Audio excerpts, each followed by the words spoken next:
Dakela pa sa tibiyag dagiti mulak ket dagiti daga nagtaudan da. No saan na napintas ti kondisyon na dagitoy.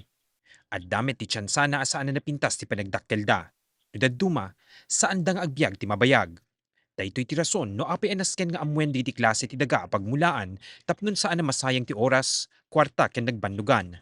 Babaen ti programa ti Department of Agriculture ken iti panagikaykaysada ti Bureau of Soils and Water Management natulungan digiti mannalon iti ili ti pagudpod nga analisa ren anasaya at digiti daga amulmulaan da.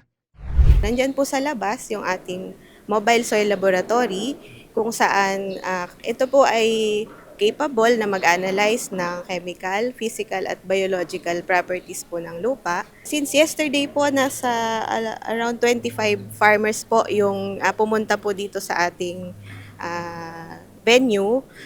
But may benefit po actually most or lahat po ng farmers ng pagudpod since ang isa pa pong aim ng amin pong pagpunta dito ay pagkolekta po ng sample sa lahat ng production areas para po makagawa kami ng fertility map. So ito pong map, ito po yung bibigay sa atin ng data or information kung ano po yung status ng fertility ng buong pagudpod. Ti pagilyan ti addaan ti 10 ket 7 ang Mobile Soil Laboratory. Babaen kaditoy adda maya si degpay kaditi mannalon digiti naduma-duma a serbisyo kas ti soil testing tapno iti kasta ket madeterminar no anya a klase ti daga ti mulmulaan da ken maamuan no anan dagiti kasapulan tapnon mapapintas ti kondisyon na dagitoy. Ti Mobile Soil Laboratory ket agsursor kaditi naduma-duma nga ili ken syudad iti probinsya aging gana into bulan ti Hunyo. Equip daytoy kadagiti na dumaduma aramit ang mausar ti proseso ti panagtest.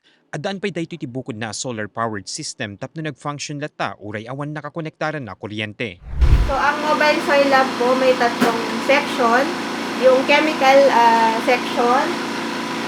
And then yung susunod po ay yung physical. Yung susunod naman po ay yung last na room ay microbiological. So sa chemical laboratory po, ito ginagawa yung mga test na organic matter. So dito po kinakandak naman yung mga physical analysis para sa soil, mostly to determine yung structural composition ng soil.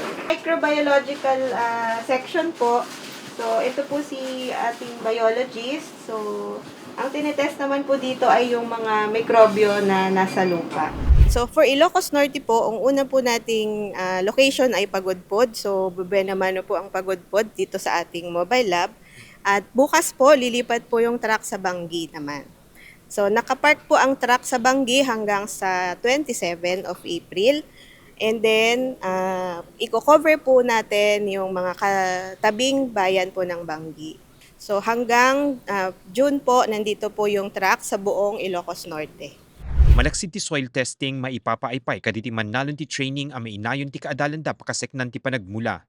Ngem ko na ti Regional Soils Laboratory a maysa kaditi makitkita da panubok ket tinarigat a panangalukoy kaditi sumagmamano mannalon nga akseptaren digiti rekomendar da awagas ti panagtalon ken adda apilyan da no anya ti nakairwaman da. Patyan met ni Tatay Avelino, anas ken agundawayan digiti pada na mannalon digiti maipapaaya training.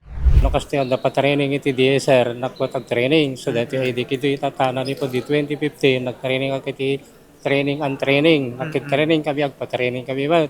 So nga di po di DSR naala ko iti napinto sa teknolohiya iti panagtalon. So nga nasorot pa amin hindi programa at gobyerno pati tayo puporti garami. Tapno no iti kasta makatulong kayo iti climate change. Makatulong tayo iti salunat tayo. Dati soil analysis ta sir. Every 10 years, pag soil analysis tayo, kagaya bono kat malalsam.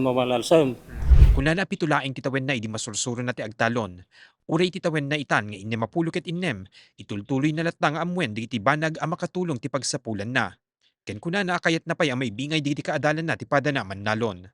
Kaya di nagtarinig sa riti taltalon may di ka tagditi tungtong ropagay. Ang kayo gusto sa riti yorya, talalalo marunot di bagay. Yo na so kasi na po Diyos nakatulong so kasi na po Diyos tuloy-tuloy at matagkagawad kaputi kinayat ko pag-isir kagiti na mamuak sir. So nga napintaso na niya kung kana natin sa santuan na surat so po na nga di tayo ko mababanog kagarami di kinaimbag tagapit tayo tungo di tayo maupay. Kabayatan na bisitain laing ti Facebook page ti Regional Soils Laboratory tapnon ma-updatean kaditi schedule da bayat ti kaaddaday ti probinsya. Kailangan po nila magdala ng soil sample nila. So, meron po tayong mga instructions kung paano po properly o paano tamang pagkuha ng lupa.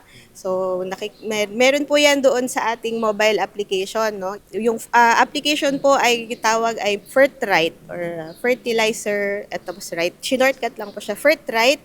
Siya po ay application ng Bureau of Soils and Water Management.